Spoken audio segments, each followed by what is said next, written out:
In today's video, I'm going to teach you how to download offline languages in Google Translate. By the end, you will be able to use Translate even when your phone has no internet signal at all. To begin, open Google Translate.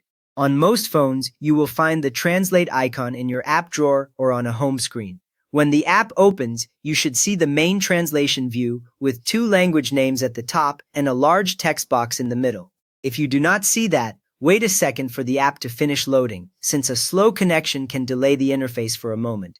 Once Google Translate is open, tap your profile picture or the settings option. On some devices, the profile picture is a small circle in the top right corner of the screen. On others, you might instead see a menu button that leads to settings. When you tap it, a new screen appears with several options related to your account and how Translate behaves.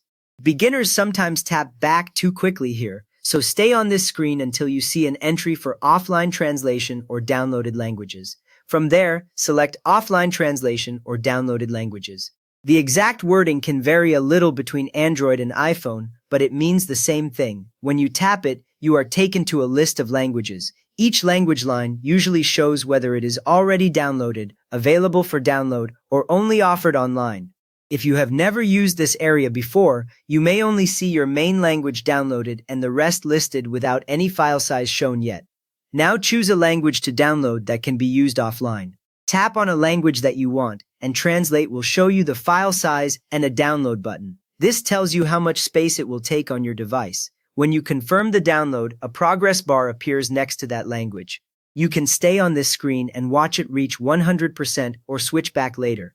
Once it finishes, the language shows as available offline, and you can translate to or from it without mobile data or Wi-Fi. One useful detail is that updates to that language download automatically when you are online, so you keep improvements without repeating this step. Next up, choose a language to remove the downloaded language. Maybe you are low on storage or no longer need that language offline. Tap the language that already shows as downloaded. You will see an option to remove or delete the offline file. Confirm the removal, and the download size disappears from that line. The language itself still appears in your list, but now it works only when you have an internet connection. You have now learned how to open Google Translate, reach the offline translation settings, download a language for offline use, and remove it when you no longer need it. If this helped you get translations working without internet, please give the video a thumbs up and maybe subscribe for more quick translate tips.